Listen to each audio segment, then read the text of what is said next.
Izjemen dan je za njim tukaj v Tacnu in najbolje, da kar slišimo iz njegovih ust, kako je zadovoljen ob prvem skoku na zmagovalni oder na tekmah svetovnega pokala.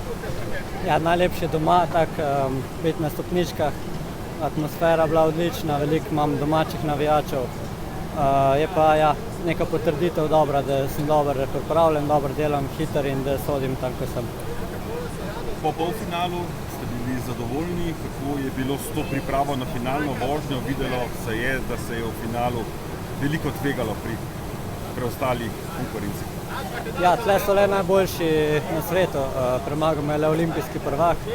Ene stvari je treba malo riskirati, da prideš na stopničke, ampak mislim, da je kalkulirano sem riskiral tam, ko sem lahko. Vožnja ni bila perfektna, ampak dovolj za stopničke. Martin, domače brzice, domača proga, ponavadi je to vedno ena izmed najslajših uvrstitev, lahko rečemo. Kaj za vas pomeni, že prej ste omenili domače okolje, domače navijače, ampak konec koncev tudi proga, kjer ste opravili ogromno kilometrov v svoji karieri? Ja, tu zadnja leta odlično tekmujem, da sem samozavestno lahko prišel na tekmo, je pa treba pokazati to v finalu vožnjo in potem rezultat pride.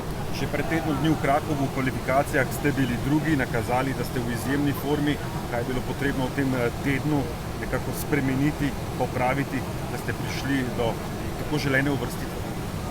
Malo več samozavesti, malo bolj kalkulirati, ker vem, koliko sem hiter, da mi ni treba riskirati vse posod v polfinalu, malo prilagoditi plan, ampak je šlo kar v redu.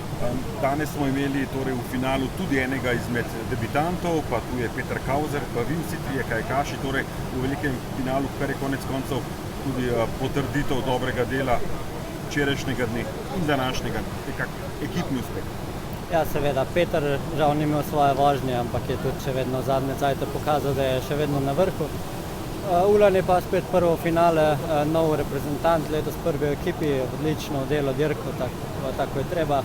In v Tacnu je fajn med 3 v finalu, to smo naredili, medalja je super. Martin, hvala lepa za pogovor in